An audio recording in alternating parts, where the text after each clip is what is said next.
You ghetto trash don't belong in civilized restaurants. Marcus Rivera blocks Maya Thompson from entering the dining room, his arm stretched across the doorway like a bouncer. Maya holds her reservation confirmation. Simple black dress, pearl necklace, understated elegance. Sir, I have a 7:30 reservation. Fake reservation. You people always try this scam. Marcus rips the paper from her hands and tears it in half. I'm calling the police for attempted fraud. The hostess nods eagerly. Should I dial 911 now? Do it. Trespassing and fraudulent documentation. Marcus's voice carries across the packed restaurant. We press full charges. Maya stands perfectly still as every diner turns to stare. A teenager at table 4 starts recording. Marcus pulls out his phone. Yes, police. We need someone arrested for restaurant fraud at Prime Reserve. Have you ever been judged so completely wrong that the person's assumption destroyed their entire career? 7:32 p.m., 18 minutes until business partners arrive. The police dispatcher's voice crackles through Marcus's phone speaker, loud enough for nearby tables to hear. What's the nature of the complaint? Attempted dining fraud. Subject refuses to leave after presenting fake documentation. Marcus paces behind the hostess stand, performing for his audience. She's becoming aggressive and disturbing our guests. Maya hasn't moved. Her hands remain folded, reservation fragments scattered at her feet like confetti. Jessica, the 20-something hostess, whispers to approaching customers, "Sorry for the drama. We're handling a situation with someone who tried to scam us." The couple, white, well-dressed, clearly regulars, nod knowingly. The woman glances at Maya with undisguised disgust. How long until officers arrive? Marcus asks the dispatcher. 15 to 20 minutes, sir. Perfect timing. Marcus ends the call and announces to the dining room, "Police are en route. This individual will be removed shortly." Scattered applause from table 12. An elderly man raises his wine glass in approval. Maya checks her phone discreetly. 7:34 p.m. Her screen shows 17 missed notifications from Thompson Acquisition Team. The most recent text reads, ETA 7:50 p.m., conference room reserved. $2.3 million documents ready for signature. She scrolls to another message from Corporate Legal. Board emergency session moved to 8 p.m. Your presence is required for the Pinnacle expansion vote. Maya's fingers hover over the keypad. One call could end this instantly. Instead, she powers off the screen and slips the phone into her small black clutch, the same clutch containing a black Amex Centurion card and boarding pass marked First Class, ATL to LAX.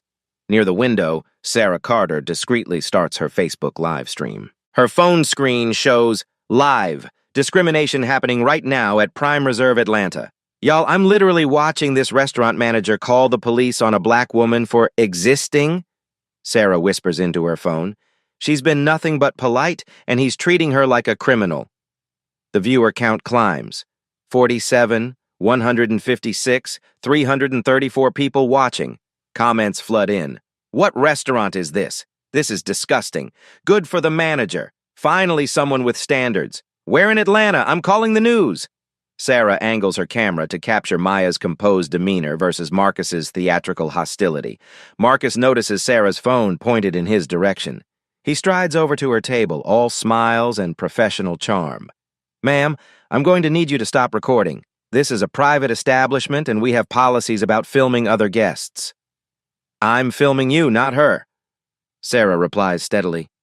Company policy prohibits unauthorized recording. I'll have to ask you to delete that footage. Sarah's boyfriend, Kevin, shifts uncomfortably. Maybe we should just... No. Sarah keeps recording. This is a public space and I'm documenting what appears to be racial profiling. Marcus's smile vanishes. Sir, I suggest you control your girlfriend before this becomes a problem for both of you. The threat hangs heavy. Kevin tugs Sarah's arm. Come on, let's just pay and leave. But Sarah's live stream has hit 1,200 viewers. She's not stopping now. In the kitchen, line cook Jerome Washington watches through the service window. He's one of only 3 black employees in the entire restaurant. All kitchen staff, none front of house. This is messed up, he mutters to sous chef Maria Santos. Maria shrugs. Marcus runs a tight ship. He knows who belongs here and who doesn't. She's not doing anything wrong. You want to keep your job, Jerome? Stay out of front of house business. Jerome's hands clench around his knife handle, but he stays silent. He has 2 kids and rent due Monday. At table 6, Margaret Willis stage whispers to her husband, I've seen this before. They scout expensive restaurants, make fake reservations, then cause scenes when they're rightfully refused service. Her husband, Tom, nods gravely. Insurance scam, probably. Sue the restaurant for discrimination. Neither has heard Maya speak beyond asking about her reservation.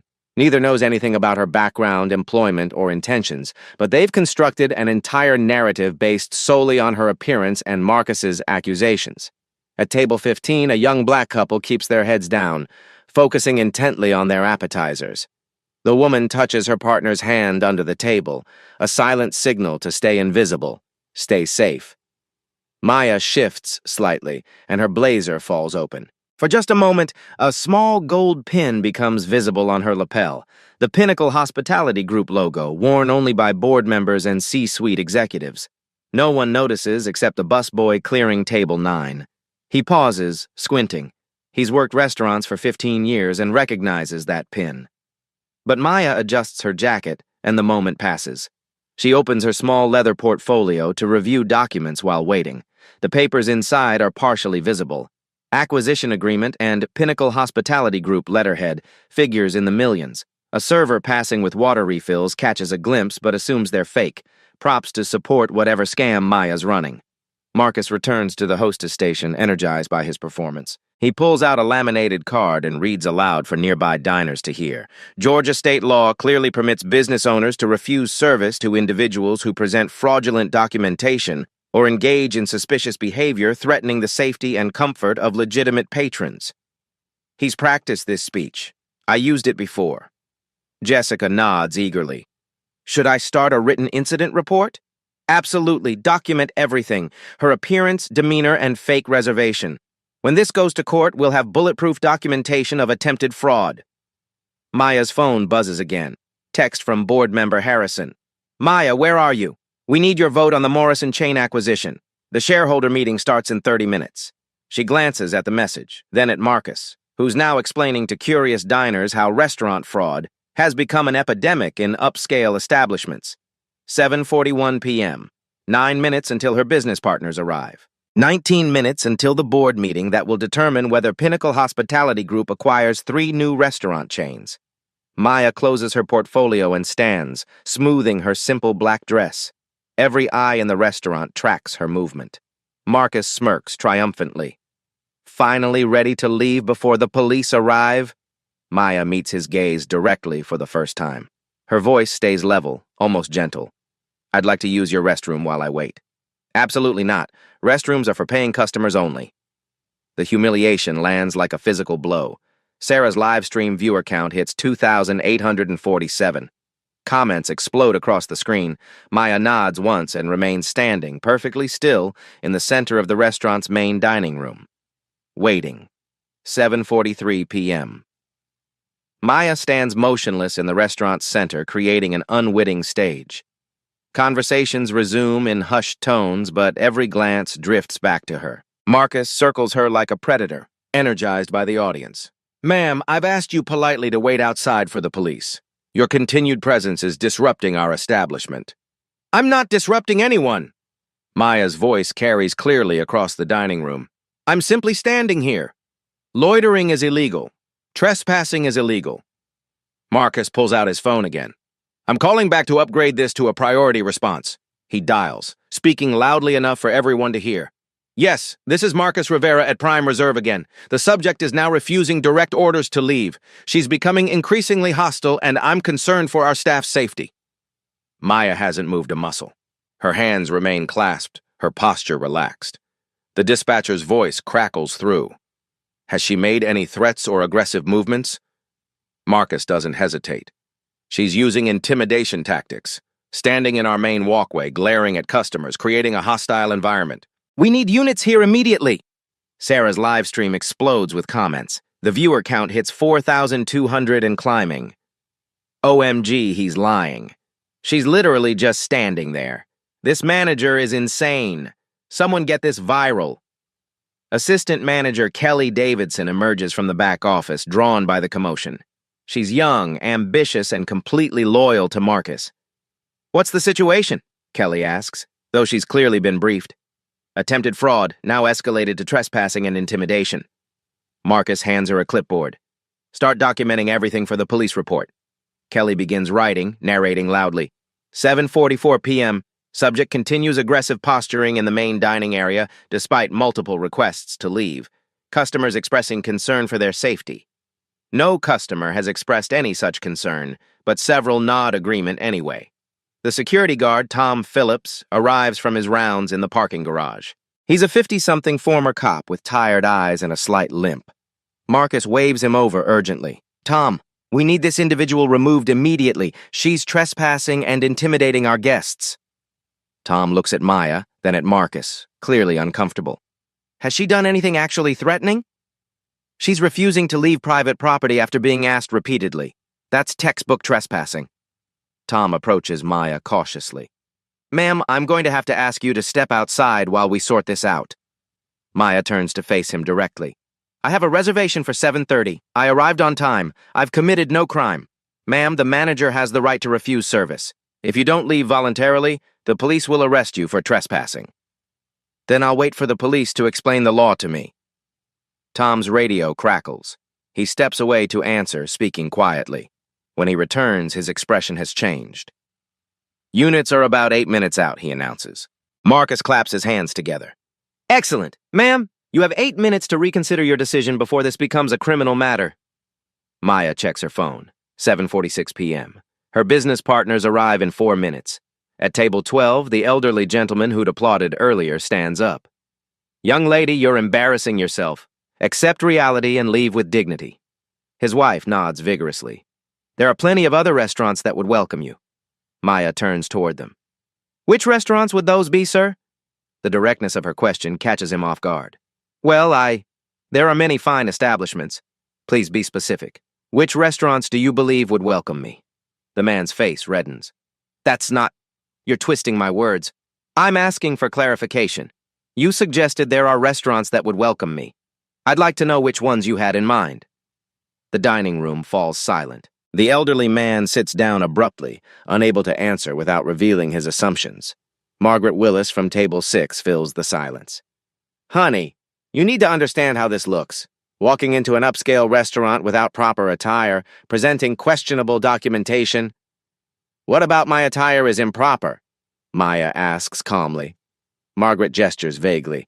Well, it's just, casual. Maya glances around the room. 3 men wear jeans. 2 women sport athleisure wear. A teenager at table 8 wears a graphic t-shirt and sneakers. I see several other diners in casual attire. Are they also inappropriately dressed? Margaret's mouth opens and closes soundlessly. Kelly interrupts, reading from her clipboard. 7:47 p.m. Subject now attempting to manipulate and confuse customers through aggressive questioning tactics. Maya's phone buzzes. Text message from David Carter, acquisition lead. Pulling into valet now. Traffic was brutal. See you in 2 minutes. Another message from Patricia Williams, legal. Contract amendments complete. Ready for your signature and board presentation. Maya powers off her phone and slips it away. Marcus notices the gesture. Oh, now you're receiving instructions from your accomplices? This is clearly a coordinated effort. Accomplice to what crime exactly? Attempted fraud. Conspiracy to defraud a business establishment. Sarah's live stream now has 7,800 viewers. Comments stream past faster than she can read them. Someone has identified the restaurant's location and posted the phone number. The comment section fills with outraged viewers promising to call. Jerome, the line cook, watches through the kitchen window as his shift supervisor approaches Maya from behind. Excuse me, miss, the supervisor says quietly. I'm going to need you to move away from the main walkway. You're creating a fire hazard. Maya steps 2 feet to the left, still clearly visible to the entire room. Thank you, the supervisor says, then retreats quickly to the kitchen. Marcus scowls. This isn't going according to plan. Maya hasn't raised her voice, made threats, or given him any ammunition for his police report. Tom's radio squawks again. Unit 47 to Prime Reserve, ETA 4 minutes. Copy that. Tom responds, then addresses the room. Police will be here shortly to resolve this situation. Maya nods acknowledgement but remains standing. Kelly continues her performance documentation. 7:49 p.m. The subject shows no remorse for disrupting business operations. Appears to be waiting for unknown associates to arrive. Unknown associates. Maya almost smiles at the accuracy. A black Tesla Model S pulls into the valet station outside. Through the floor-to-ceiling windows, everyone watches as a distinguished black man in an expensive suit emerges, followed by an impeccably dressed Asian woman carrying a briefcase. Marcus glances outside, then back at Maya. Are more of your friends trying the same scam? The valet hurries to greet the new arrivals with obvious deference. The man tips generously and says something that makes the valet nod eagerly. Maya's phone vibrates once more. Text from David. We're here. Table under Thompson? She doesn't respond. I don't need to. The restaurant's front door opens. David Carter and Patricia Williams enter, their presence immediately commanding attention. David's suit probably costs more than Marcus makes in a month. Patricia's briefcase bears the distinctive logo of a high-end legal firm. They scan the dining room, spot Maya immediately, and begin walking toward her. Marcus steps forward to intercept them. Excuse me, we're dealing with a situation here. You'll need to wait at the hostess station. David looks at Marcus with mild confusion. We have a reservation. Thompson party for 3. Jessica, the hostess, scrambles to check her book. I don't see... Patricia opens her briefcase and produces a confirmation email on letterhead. Reservation confirmed yesterday. Table for 3 at 7:50 p.m. Jessica stares at the document, then at Maya, then at Marcus. Her face goes completely white. The realization hits Marcus like a freight train. His confident smirk evaporates. Maya Thompson. The reservation was real, but it's too late. Tom's radio crackles one final time. Unit 47 on scene. Blue and red lights flash through the restaurant's windows as 2 police officers enter Prime Reserve. The dining room holds its collective breath. Officer Martinez, a veteran with 20 years on the force, surveys the scene. Officer Thompson, no relation to Maya, follows close behind, hand resting casually on her radio. Marcus rushes forward, his confidence restored by official backup. Officers, thank you for responding so quickly. We have a trespassing situation with this individual. He points at Maya. She's been refusing to leave for over 15 minutes. Officer Martinez approaches Maya, who remains perfectly still in the center of the dining room. Ma'am, I'm going to need you to step outside so we can discuss this situation. Maya looks at the officer, then at Marcus, then at her business partners who stand frozen near the entrance. David's jaw is tight with barely controlled anger. Patricia's legal instincts have kicked in. She's already recording on her phone. Officer, before you proceed, I need to make a phone call. Marcus interjects. She's been making calls to accomplices all evening. This is clearly a coordinated... Maya raises one hand, silencing him with a gesture so naturally authoritative that Marcus stops mid-sentence. Something shifts in the room's energy. She retrieves her phone and dials a number. The call connects immediately. This is Maya Thompson, board chair of Pinnacle Hospitality Group. Her voice carries across the restaurant with crisp clarity. I need an emergency conference call with all regional VPs, the legal department, and corporate security. We have a code red situation at one of our properties. The silence is deafening. Marcus's face drains of color like water from a bathtub. Kelly drops her clipboard. It hits the marble floor with a sharp crack. Officer Martinez's eyebrows raise. Ma'am, did you say Pinnacle Hospitality Group? Yes, officer, I'm the chairman of the board. This restaurant is one of 847 properties in our portfolio. Maya's thumb moves across her phone screen. I'm activating our crisis management protocol. She places the call on the speaker. A crisp voice fills the restaurant. Maya, this is Linda Harrison, VP of Operations. We have the board standing by. What's the situation? Maya's eyes lock onto Marcus, who looks like he's about to vomit. Linda, I'm conducting an unannounced quality assessment at Prime Reserve Atlanta. The manager, Marcus Rivera, has just had me detained by police for attempting to use our restaurant services while black. Gasps ripple through the dining room. Sarah's live stream viewer count explodes past 15,000. Linda's voice sharpens. Please repeat that, Maya. Mr. Rivera accused me of presenting fraudulent reservation documentation, called me ghetto trash, and informed police that I was attempting to defraud the establishment. He's currently trying to have me arrested for trespassing. The speaker crackles with activity. Multiple voices can be heard in the background. Get legal on the line immediately. Pull the personnel files. Someone calls media relations. Marcus finds his voice, though it comes out as a croak. Miss Thompson, I had no idea. Maya doesn't acknowledge him. She continues speaking to her corporate team. I have approximately 50 witnesses, including a live social media stream with over 15,000 viewers. Everything has been documented. Officer Martinez steps forward. Ma'am, can you provide identification confirming your position? Maya opens her small clutch and produces her corporate ID card, followed by her black Amex Centurion card. Patricia approaches and hands the officer a business card. Officer, I'm Patricia Williams, senior partner at Williams, Carter & Associates. We're Miss Thompson's legal counsel. We were scheduled to meet here tonight to finalize a $2.3 million acquisition of 3 restaurant chains. Officer Thompson examines Maya's ID carefully. This appears legitimate. Ma'am, what exactly happened here tonight? Before Maya can respond, David Carter steps forward, his voice tight with controlled fury. Officer, I've been watching this travesty unfold for the past 5 minutes. My business partner, one of the most successful restaurateurs in the Southeast, has been publicly humiliated by an employee of her own company. The corporate speaker crackles again. Maya, this is James Morrison, corporate legal. We need to discuss immediate damage control measures. The stock implications alone. Maya holds up her hand. James, I'll call you back in 10 minutes. I need to address the immediate situation first. She ends the call and turns to face the room. Every eye is locked on her. For those who may not understand the situation, let me clarify. Her voice remains calm, almost conversational. 23 minutes ago, I entered this restaurant for a business dinner.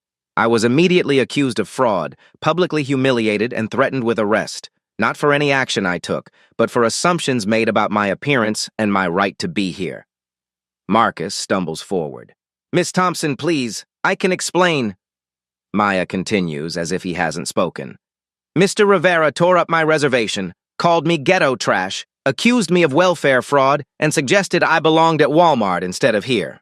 Her eyes sweep the room. Several customers applauded his behavior. The elderly man from table 12 looks like he wants to disappear into his chair. This restaurant generates approximately $4.2 million in annual revenue, Maya continues. It represents 0.6% of Pinnacle's total portfolio. Mr. Rivera's actions tonight have potentially exposed our company to federal discrimination lawsuits, with damages ranging from $15 to $50 million. Officer Martinez looks at Marcus with a mixture of disbelief and professional disgust. Sir, is what she's saying accurate? Marcus can barely speak. There was a misunderstanding. Kelly finds her voice. We were just following protocol for suspicious... Suspicious? Maya's voice cuts through the air like a blade. What exactly was suspicious about a black woman requesting the table she'd reserved? Silence. Maya opens her leather portfolio and removes a document. Officer, this is tonight's acquisition contract. My signature on this document will add 3 restaurant chains to Pinnacle's portfolio, creating approximately 400 new jobs. She holds up the contract for everyone to see. The total value of this transaction is $2.3 million. Mr. Rivera nearly prevented this deal from proceeding because he assumed I couldn't afford a $30 appetizer. Patricia steps forward with her briefcase open. Officer, we also have corporate documentation showing Miss Thompson's complete authority over this property. She has the legal right to terminate Mr. Rivera's employment immediately. The weight of Maya's true power settles over the room like a heavy blanket. But Maya isn't finished. She turns to address Sarah, who's still live streaming. Ma'am, you've been recording this entire incident? Sarah nods, phone still pointed at Maya. Yes, ma'am. 15,000 people are watching right now. Maya smiles for the first time all evening. Excellent. I want the world to see what happens next. She turns back to Marcus, who's now visibly shaking.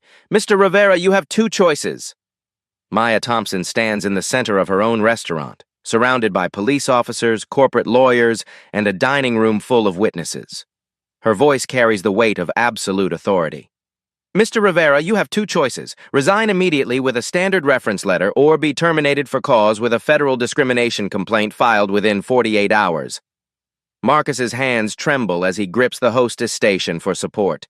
Miss Thompson, please. I have a family, a mortgage. I've worked here for 3 years. You should have considered your family before calling a black woman ghetto trash in front of 50 witnesses. Maya's tone remains clinical, devoid of emotion. Your employment contract, Section 12B, specifically prohibits discriminatory conduct. You violated that contract tonight. She retrieves her phone and opens an app labeled Pinnacle Executive Portal. Her fingers move swiftly across the screen. I'm accessing your personnel file now. Maya reads from her phone. Marcus Rivera, hired September 2021, annual salary $68,000, performance reviews consistently marked satisfactory. She looks up. Until tonight. Officer Martinez shifts uncomfortably. Ma'am, while this is clearly an internal company matter, we still need to document the false police report. Maya nods. Of course. Mr. Rivera filed a fraudulent complaint claiming I presented fake documentation and threatened staff. Georgia Code Section the 16th of October 20 classifies false reporting as a misdemeanor punishable by up to 1 year in prison.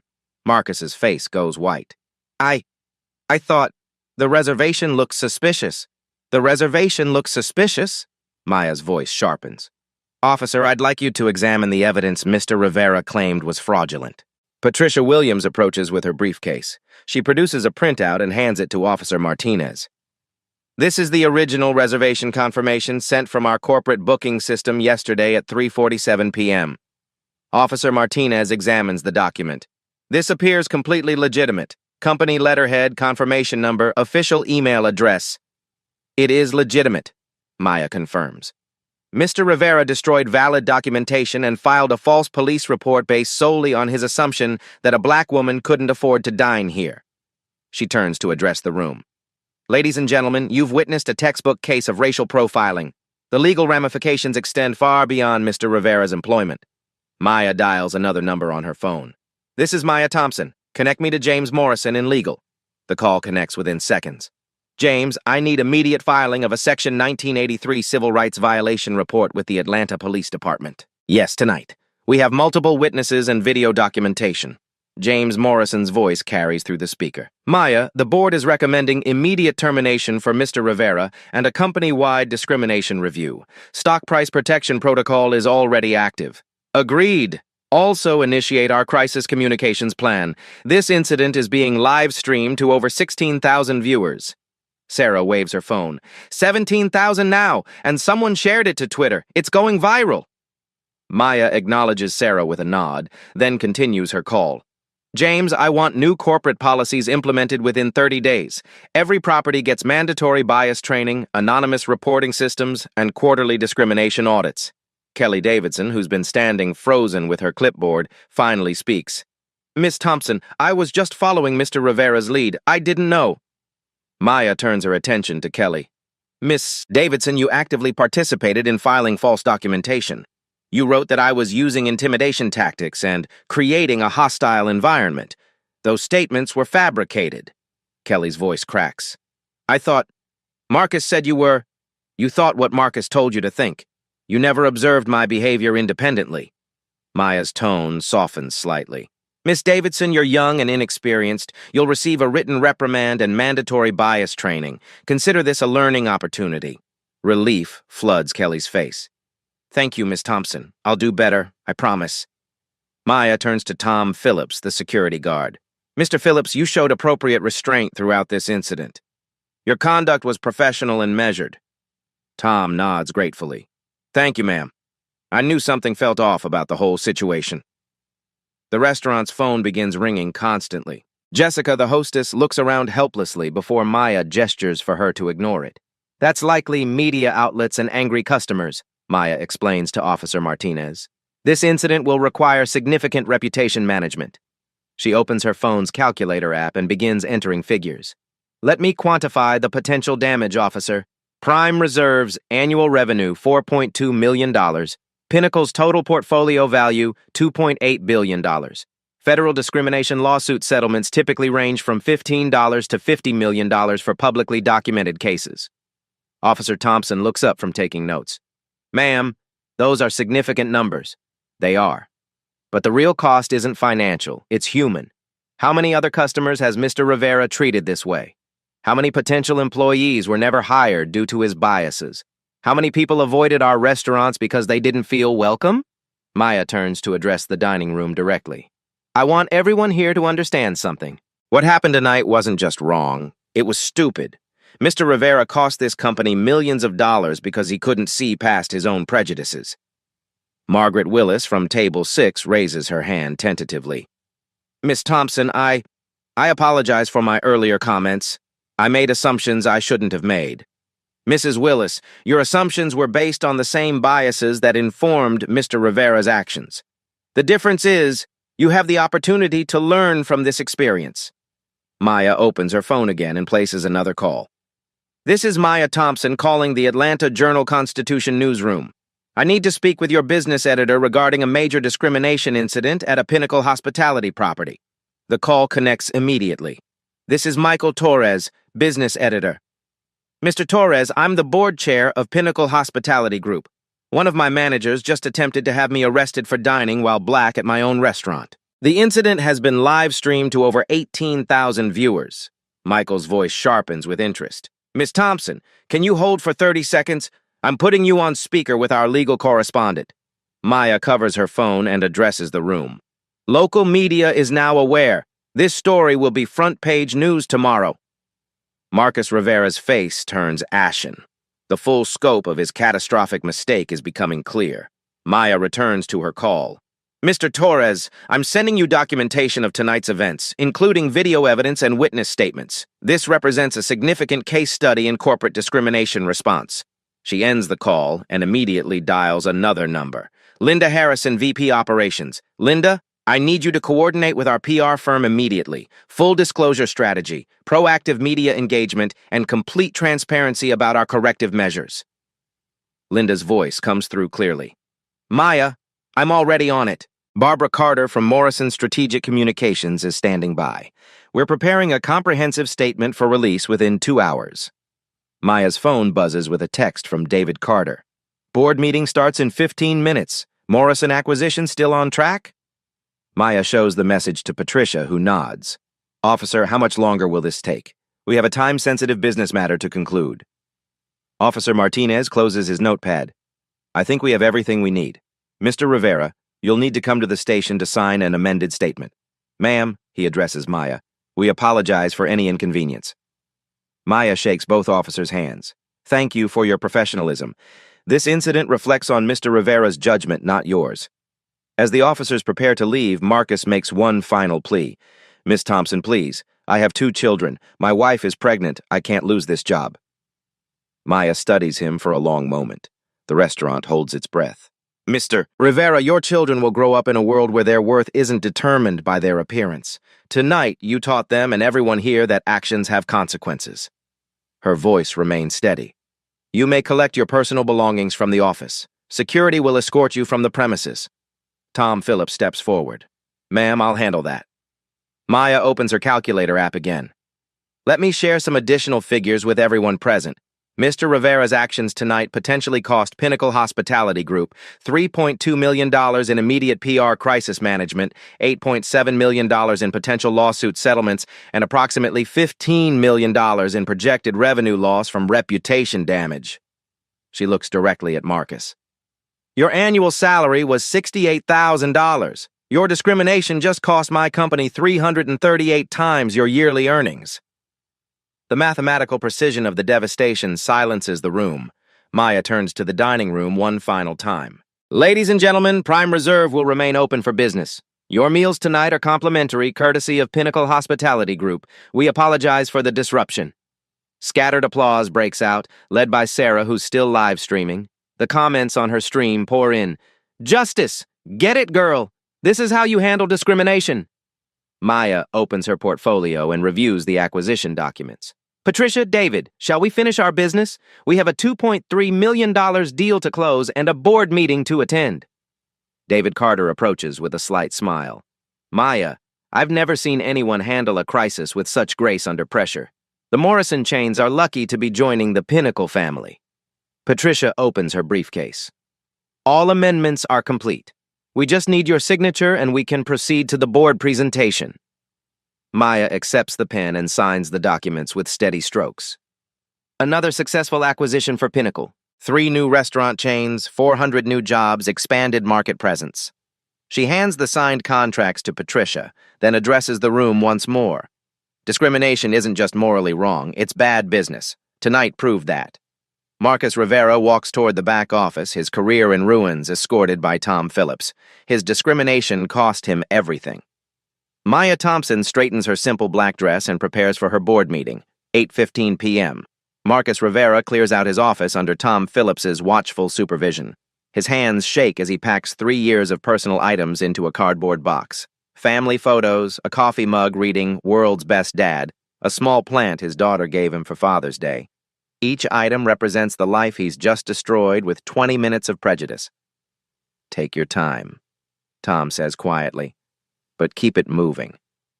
Marcus pauses at his computer, staring at the screensaver photo of his pregnant wife and 2 young children. "My kids are going to see this online, aren't they?" Tom doesn't answer. There's nothing to say. In the main dining room, Maya addresses her business partners while the remaining customers finish their complimentary meals. "David, Patricia, let's move to the private dining room for our board presentation. We have 40 minutes before the West Coast board members log off." Sarah Carter continues live streaming from her table, now with over 22,000 viewers. "Y'all, I'm still processing what just happened. This woman just turned the most humiliating situation into a masterclass in corporate leadership."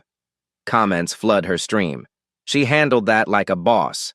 This is what real power looks like. Justice served ice cold. I'm never eating anywhere that isn't Pinnacle owned." In the kitchen, Jerome Washington watches Marcus's departure through the service window.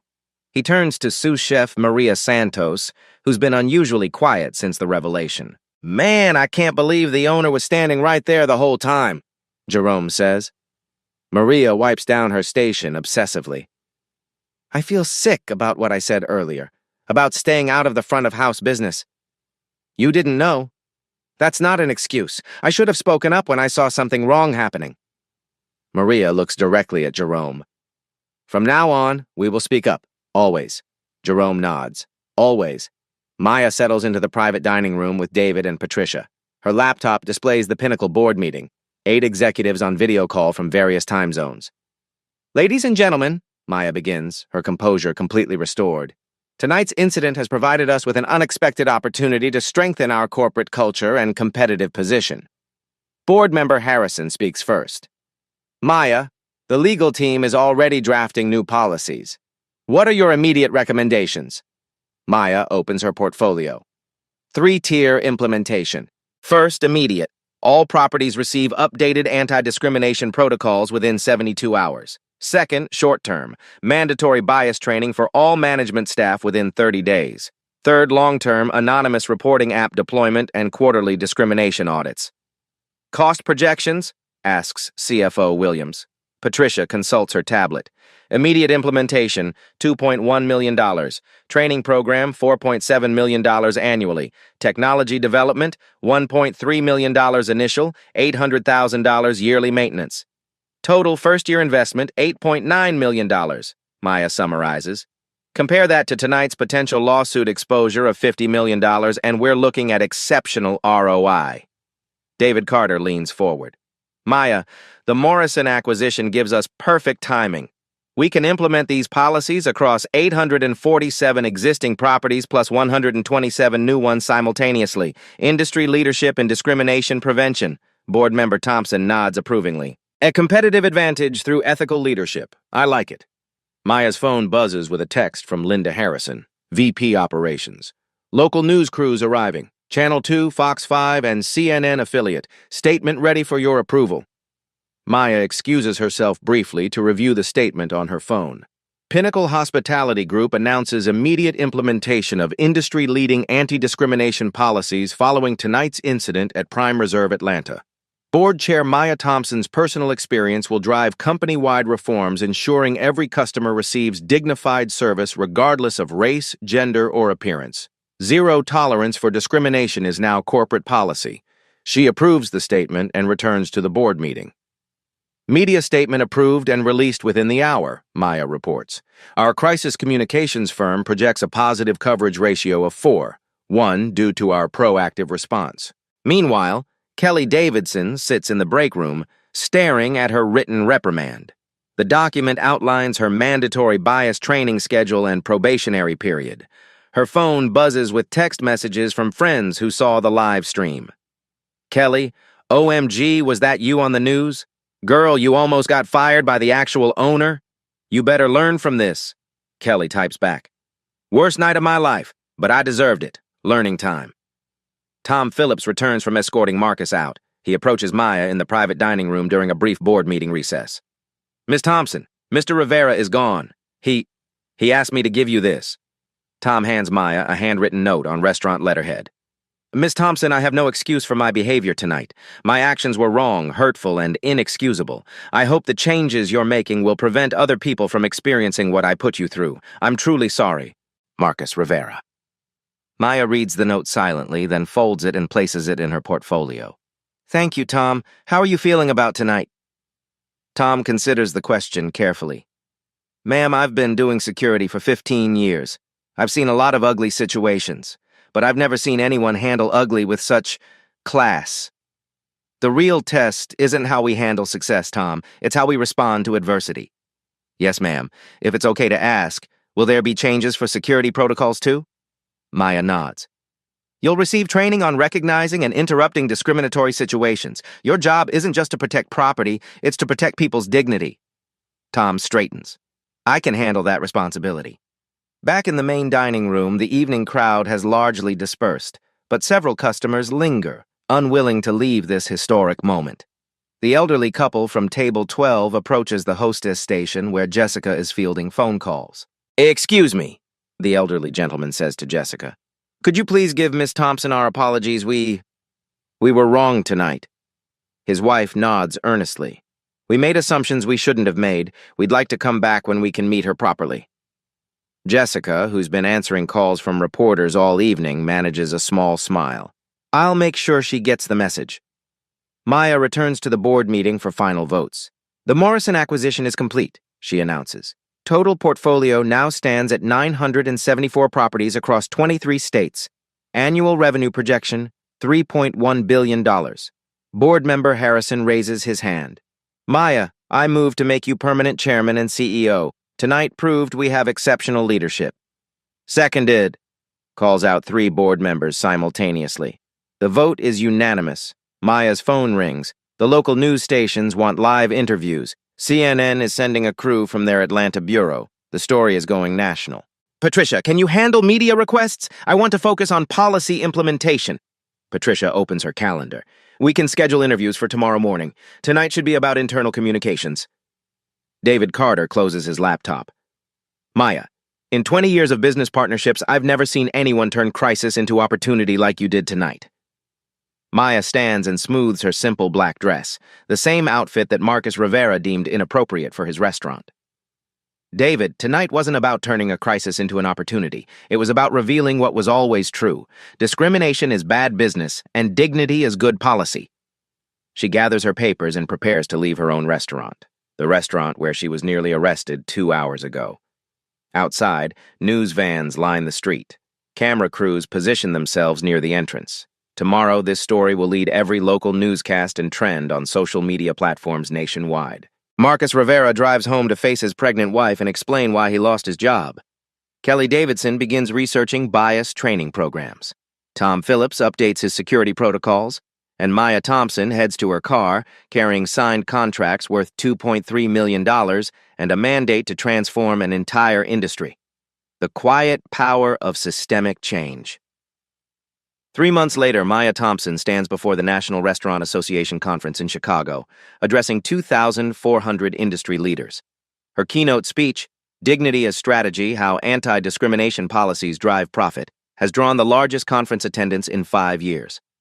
That night at Prime Reserve Atlanta changed more than one man's career, Maya tells the packed auditorium. It transformed how an entire industry thinks about customer service, employee training, and corporate responsibility. The pinnacle Dignity First policy has been adopted by 17 competitor restaurant chains. The anonymous reporting app, Equality Watch, has processed over 3,200 customer feedback reports across the industry, leading to corrective action in 847 documented cases. Maya's story has become a Harvard Business School case study titled Leadership Under Fire, Transforming Discrimination into Systemic Change. She guest lectures quarterly, teaching MBA students that true power lies not in revenge, but in creating systems that prevent others from experiencing injustice. Marcus Rivera now works at a small family restaurant in suburban Atlanta, earning $32,000 annually, less than half his previous salary. His wife delivered their third child 2 weeks ago.